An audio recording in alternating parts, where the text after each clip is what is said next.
Hey guys, welcome back to my channel. My name is Roger and I'm here with Dominique. Today, we'll discuss mental health in the military during this COVID virus pandemic.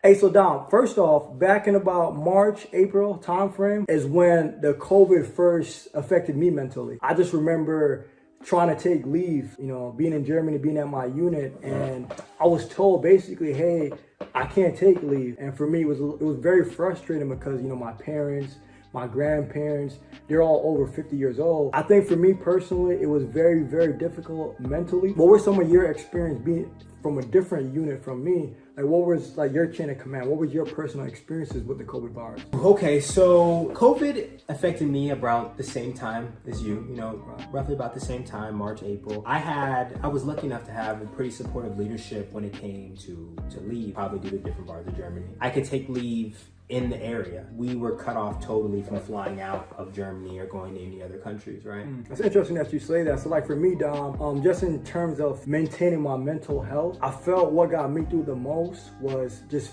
being grounded in my faith. Like, what factors allowed you to keep your mental faculties stable? Man, that's a good question, man. So the biggest thing that I would say really pushed me through and got me through the virus is developing new habits, man. Honestly, I picked up video games all over YouTube, learning how to take better care of my health. Kind of learned how to cook a little bit. I still suck. I still suck, but kind of learned how to cook a little bit here and there, man. Hey, so Dom, what I was also thinking is that being in the military, we have a lot of resources, right? Okay. Do you agree? Yeah, we do, tons. Okay, so my question is, how do you feel, have you ever actually considered seeing a therapist? So me personally, no, I haven't. You have soldiers, right? Yes. Right? Have any of your soldiers possibly seen a therapist or? Yes, I have.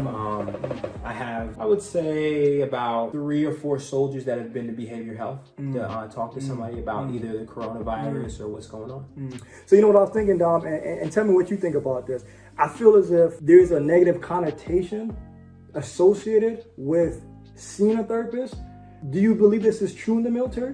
Yes, there is an undeniable bad stigma about seeing a therapist, behavior health, a social worker in the military at all. A matter of fact, I know people that will go outside of the military and go talk to a social worker on their own dime because of how it can be looked at and it can be put on their file. Being in the military, having these free resources to be able to help soldiers realize that they can seek help. There's people out there to help them. There's programs in the military. They're designed to save them money, right? But at the same time, designed to help save their lives. So especially in this COVID time when, your family's in Virginia, my family's in New York.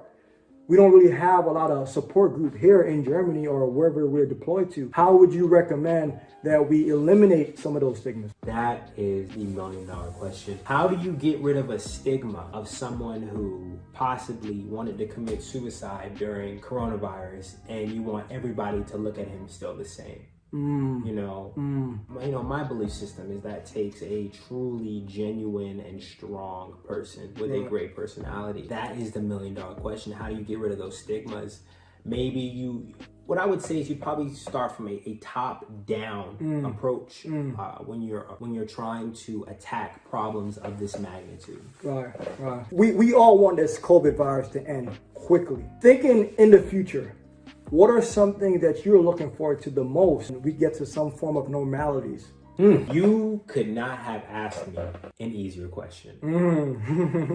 Movie theaters. I love the movies. Right. I love going to the movies. I enjoy it. I used to go to movies so much. I just go by myself, sitting in the back of the theater. Right. So that is got to be it. I love it. I love seeing movies. Right. And I agree with you too. I think just being able to take your partner, your significant other on just a date and just watching a movie and stuff like that, just having those social bringing, for me, I love sports and just going to the park and, playing basketball with your friends and things like that. I'm looking forward to that. But one of the big things I'm looking forward to though, Dom, too, is, and I think we're so accustomed to this, just being able to hug your friend. That to me is one of the biggest things. Right now, we can't hug people, and if we do it, you're scared. Am I gonna catch the virus? Am I gonna give that person the virus and stuff like that? So for me, that's one of the big things is just being able to hug people without thinking I'm possibly gonna catch the COVID virus. just being a person, it's hard for us to open ourselves and just be vulnerable. And you were able to come on this show and you were able to open out and tell how you really feel. And I want to thank you for that. Also, guys, I want to thank you guys for listening to us. And I just want you guys to know that people all over the world are going through this together. And the best thing that I would recommend is that we're there to support each other. So thank you guys again for listening. And I hope to hear back from you guys soon. Thank you guys again.